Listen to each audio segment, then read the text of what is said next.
Bonjour tout le monde, on se retrouve aujourd'hui pour le déballage de Donjon Dragon Onslaught.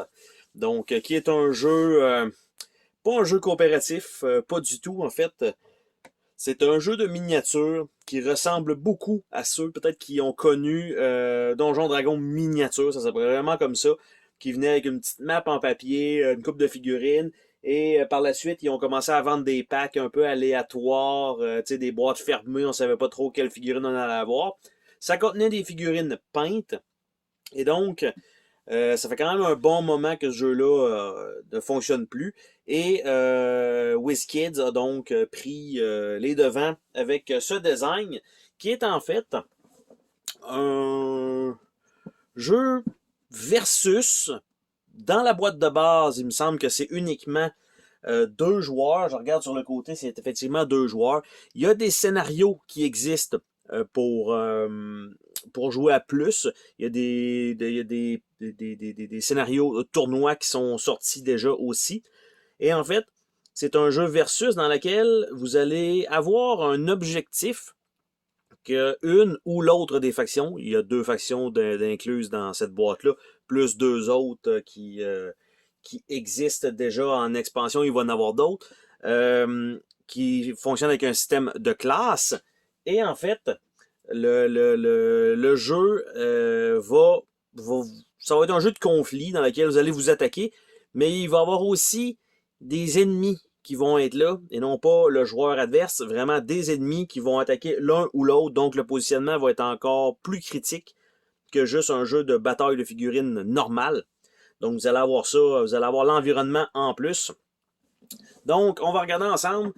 C'est une boîte relativement format irrégulier, je dirais, ça devrait être à peu près ici pour avoir un format carré. On va regarder ensemble qu'est-ce qu'on a là-dedans. Donc la boîte est quand même relativement très épaisse, qui est normalement signe de qualité. Nous avons ici une petite enveloppe. Il me semble que c'est pas grand-chose. C'est pour mettre les jetons de pige, parce que dans le jeu, vous allez pouvoir récupérer des objets dans les coffres et équiper donc vos personnages avec ça. Et donc, c'est une petite enveloppe en petit papier.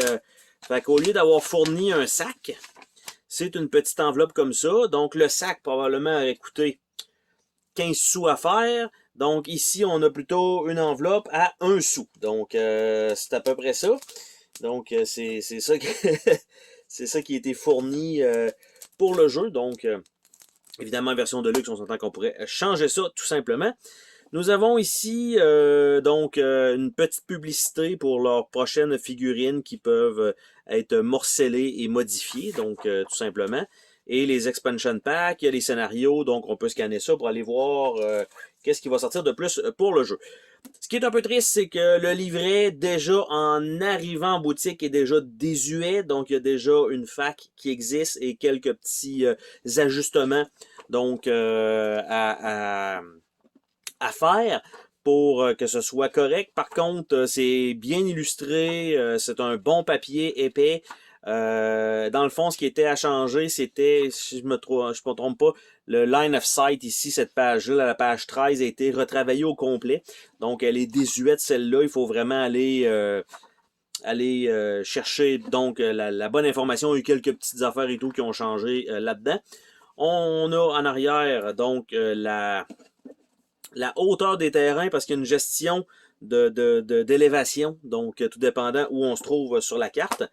On a un livre de scénario, parce que c'est un jeu à scénario, donc on a le premier scénario ici qui va nous dire, pour voir dans cette map-là, voici les personnages, vous pouvez choisir. Là, c'est sûr qui nous dit, prends ceux-là, parce que c'est le premier scénario. Mais éventuellement, ils vont nous dire, prends 4 personnages des 5 personnages disponibles, parce que chaque faction contient 5 personnages à la base.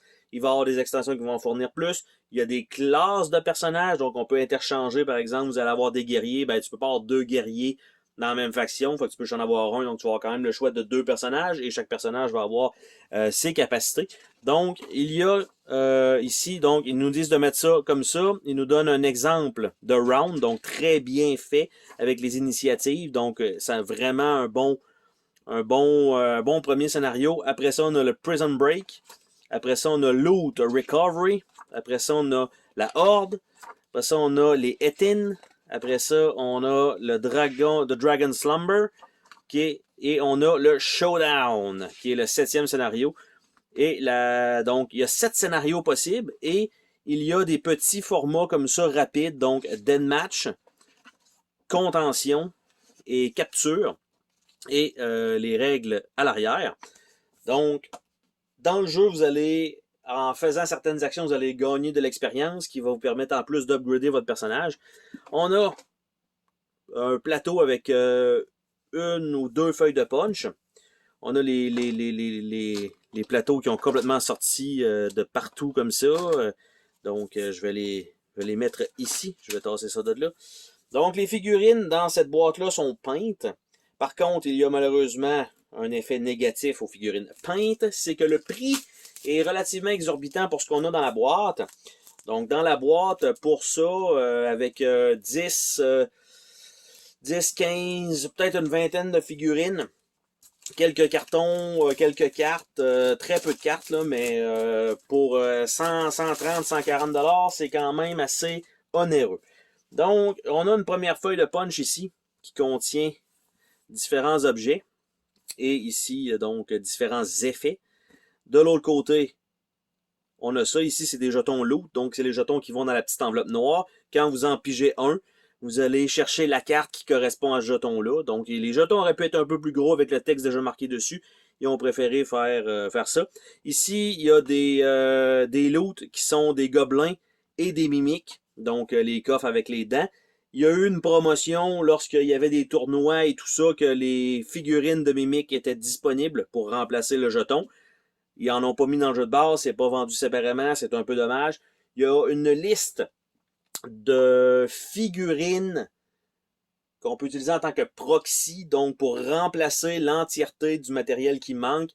Sur le site, ils donnent quand même une liste de ce qui est possible de prendre comme étant un substitut. Donc, c'est possible d'acheter ces figurines-là dans des packs ou des trucs comme ça, mais qui sont pas pour ce jeu-là directement, mais qui est dans l'univers de Donjon Dragon. L'autre feuille de punch, donc on a quelques petits effets. Ici, ça a l'air d'être un petit portail. On a ici les coffres. Ici, c'est les jetons des personnages. On a les petits murets cheap, style Resident Evil 2. Pour ceux qui ont vu le jeu Resident Evil 2, les petits murets, là, on les perd quasiment de vue.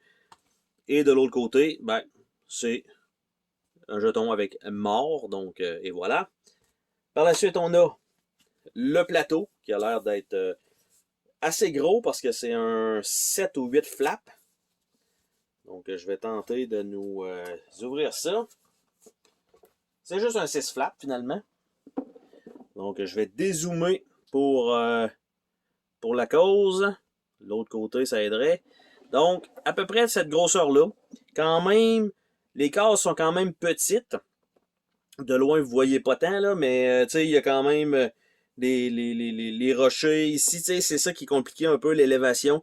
Vous êtes au sol, vous êtes dans l'escalier, vous êtes une coche plus haut, puis vous êtes encore une coche plus haut.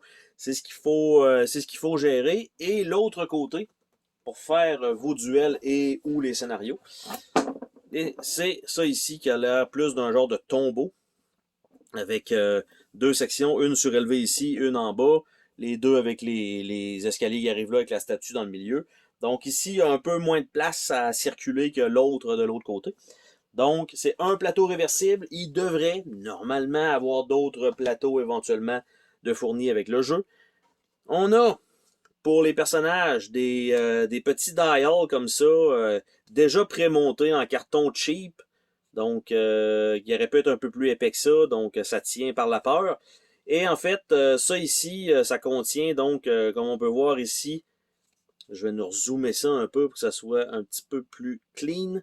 Donc, on a ici le gain en points d'expérience. Donc, quand on monte 1, 2, 3, 4, et quand on arrive à 5, on monte de niveau.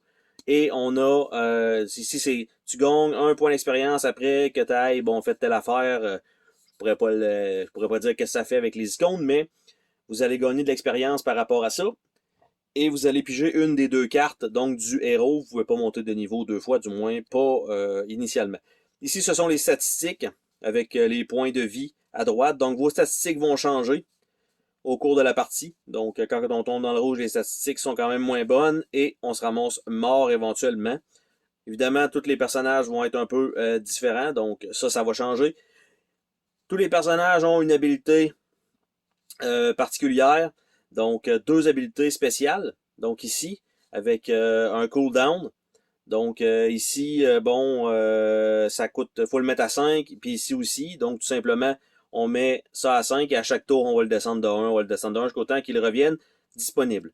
De l'autre côté, c'est un peu le même principe, un genre de limit break ou je sais pas trop quoi. Donc, qui est ou un attaque d'opportunité ou quelque chose comme ça, un bloc, bref, vous avez ça aussi. Vous avez les attaques de base qui sont en haut à gauche, donc on a Mistral, qui est la clérique. Il y en a qui ont eu beaucoup de difficultés avec les trucs là, qui tiennent pas, là, les petits plastiques qui tiennent pas. On a Barachiel, le paladin. On a Sedona Sparkle Bang, le wizard. Donc là, ce qu'il faut comprendre aussi, c'est que ils n'ont pas mis d'image claire parce que ça peut être remplacé par n'importe quelle autre figurine. Là, vous allez dire, ouais, mais il n'y en a pas de fourni. Il y en a de fourni, mais des fois, on préfère une autre pose, par exemple. Donc, Abelio Mac Gaban, le druide. Nous avons Gravel Shanks, Ranger. Nous avons Drachmo Rockbetter, un Barbarian. Nous avons Chloé Amasnodel, Bard.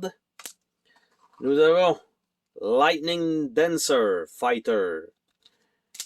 Et rien d'autre là. J'essaie de voir en dessous. Il y a l'air d'avoir rien. Ici, on a les marqueurs de round, donc le nombre de rounds qu'il y a, les points de victoire, parce qu'il y en a des scénarios où ça va être des points de victoire. Il y a d'autres trackers ici qui vont servir à autre chose.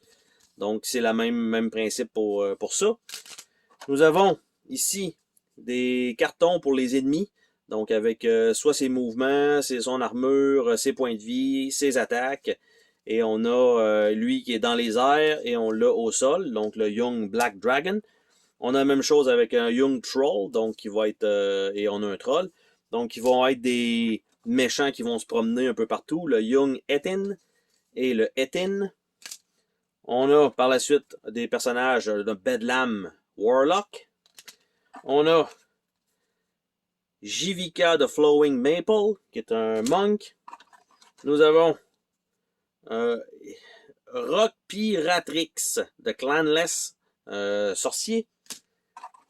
Et le dernier qui est Lazael du Aratmière, qui est une rogue. Donc tout ça, c'est là.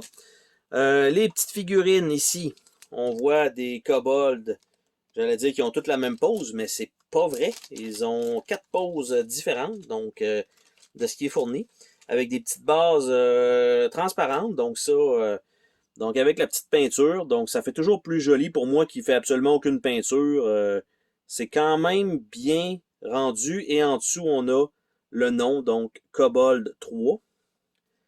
Nous avons ici l'autre petit kobold avec la lance, Kobold 1. Nous avons ici l'autre avec ses deux épées, Kobold 2. Et l'archer qui est en position de tir, qui est le Kobold 4. Donc, ça vient dans un petit sac, ça les protégeait pas tant, mais la boîte est quand même relativement épaisse, donc il n'y avait pas vraiment de danger pour ça. Sinon, ben, c'est sûr qu'il faut toujours recoller la figurine sur la base. Par la suite, on a ici ce qui semble être un paquet de héros, probablement, avec lui avec son épée qui a morflé un peu, qui est Barachiel. Donc, on s'entend, il va falloir que ça aille faire un petit tour dans l'eau, probablement, à la chaleur, pour ça, ils la remettent dans l'eau froide, parce que l'épée est un peu... elle a pris cher. Par la suite, on a Grabbleshank, microscopique, Grabbleshank. Par la suite, on a Jivika. Donc, franchement, je suis quand même surpris de la qualité du détail de la peinture. Donc, ici, ça, c'est Mistral. Donc là, il ne veut pas focusser sur la figurine, et voilà. avec le genre de marteau, c'est quand même cool. Par la suite, on a Ropicatrix, genre de magicien. Très cool. Et le dernier qui était Bedlam. Donc, voilà. Quand même cool, ça. On a un autre paquet ici qui a l'air d'être les ennemis. Du moins, même pas. Abellio, qui est un géant, pratiquement. Par la suite, je vais sortir les autres, qui sont, j'allais dire, un peu plus gros que les autres, mais non. Sedona, microscopique, mais très cool, très bien peinturé. Par la suite, on a La Salle, genre de rogue. On va c'est ça, une rogue ou un assassin. Après ça, Chloé. Très cool. Nous avons par la suite Lightning Dancer. Avec les épées. Elle est un peu courbée, mais c'est moins pire que l'autre. Et la dernière, Drachmo. Barbarian. Donc ça, toujours cool. Le jeu vient avec des D20, donc 2 par faction. Donc tout simplement, on a ça de fourni, qui sont pas wow, mais il y a quand même un petit symbole dessus de la faction. Donc ça, et de l'autre côté, je le cherche, évidemment, pour pas l'avoir. Ici. Et voilà. Donc ça, comme ça. On a un petit paquet de cartes ici pour l'initiative, normalement, qui est donné en début de partie, tout simplement, pour déterminer l'ordre dans lequel les joueurs vont jouer.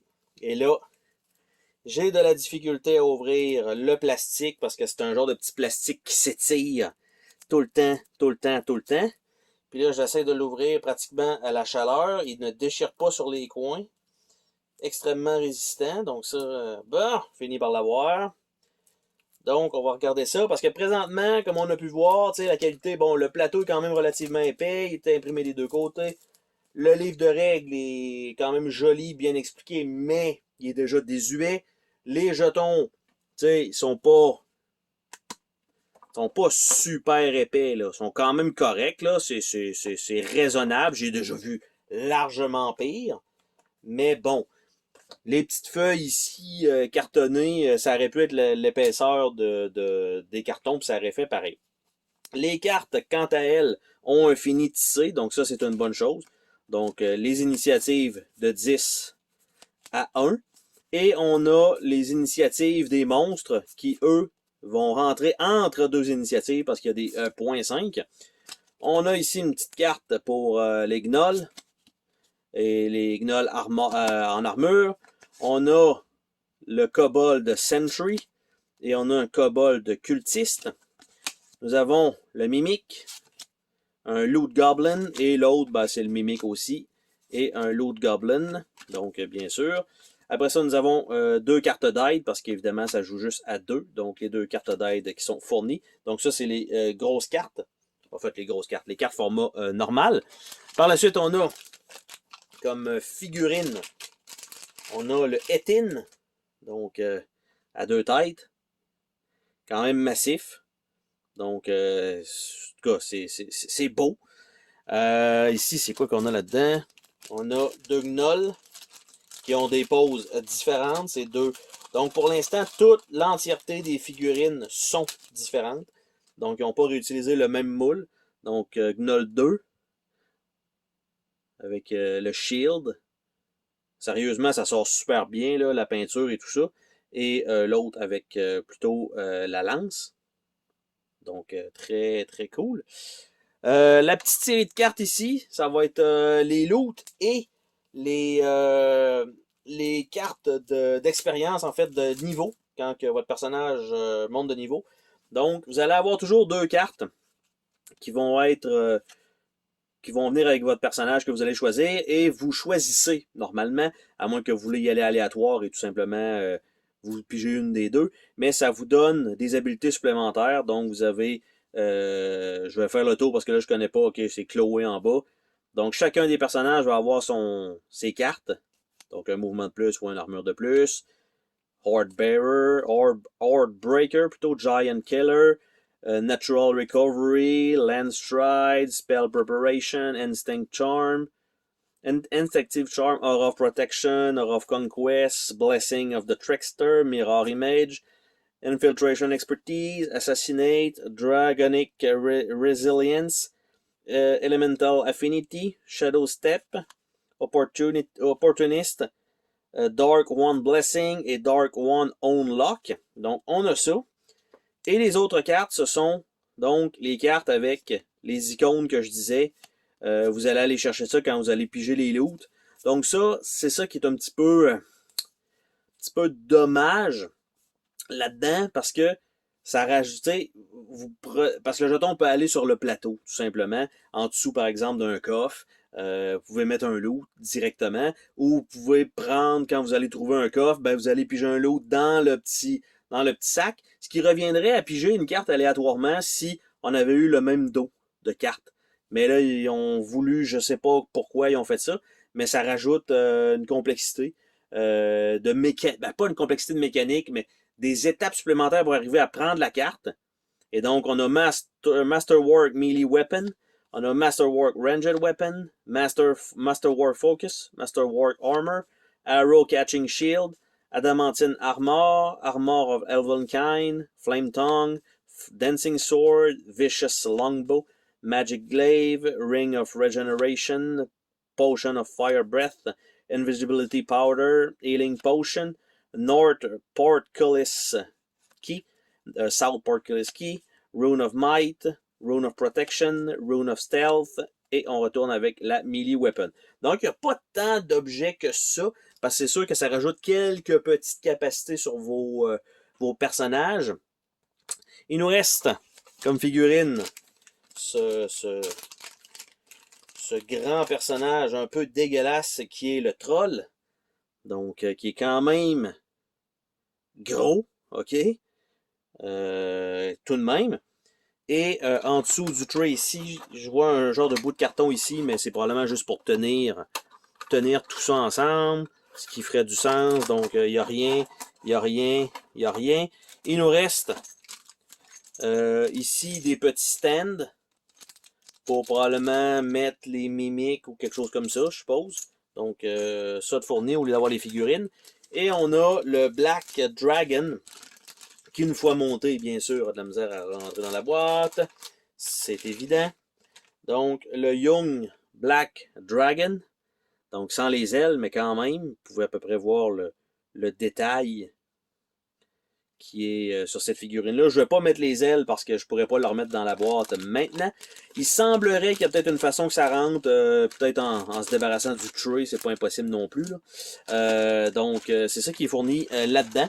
Donc, pour, je vais dire, la 130aine, parce que c'est à peu près ça le montant, là, la 130aine de dollars à payer pour prendre ce jeu-là, c'est ce que vous avez. Donc, vous avez un paquet de petits dashboards comme ça pour vos héros et pour les ennemis, ce qui est correct en soi. Là. Il n'y a vraiment pas de mal pour ça. Ils sont un peu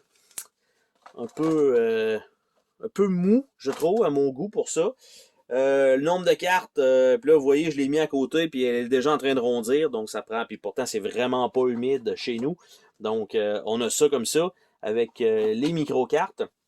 Et les autres figurines, bien évidemment, je vais tenter de les remettre dans leur sac tranquillement.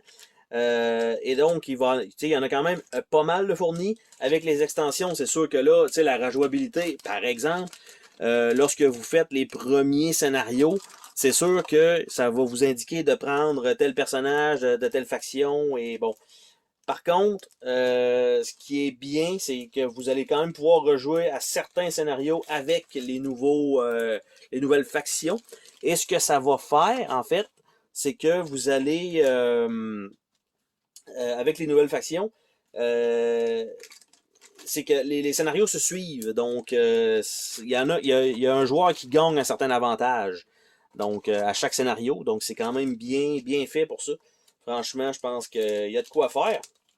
Mais ça reste quand même un jeu de bataille, donc si c'est pas votre genre de jeu, malheureusement, je pense pas que ce qui risque de changer un petit peu, c'est le fait qu'il y a des ennemis. Puis là, c'est sûr que, vu que tout le monde s'est dit, ah, c'est un jeu co-op parce que vous avez sorti beaucoup de jeux co-op et on aime beaucoup les jeux co-op, ça prendrait une version co-op. Ben oui, ils sont en train de travailler sur une version coopérative du titre. Donc, il y a déjà un ou deux scénarios qu'il y a quelqu'un qui, en fait, vous jouez les monstres et vous devez éliminer les héros. Ou je pense qu'il y a même un tous contre un. Donc, plusieurs joueurs qui jouent les héros contre un joueur qui contrôle l'intelligence artificielle. Donc, tranquillement, pas vite, je pense que ça s'en vient. Donc, il y a quand même beaucoup de ressources de fournies sur le site, dont notamment, comme je disais, les proxys et tout ça, pour remplacer les figurines pour ceux qui veulent les remplacer. Et donc, c'était le déballage, donc avec ça comme ça, les petits cartons qui vont être à puncher, le livre de scénario, le livre de règlement, la petite publicité, la petite enveloppe qui servira probablement pas. Et donc, ça fait le tour du déballage de Dungeon and Dragon Onslaught. Bye bye!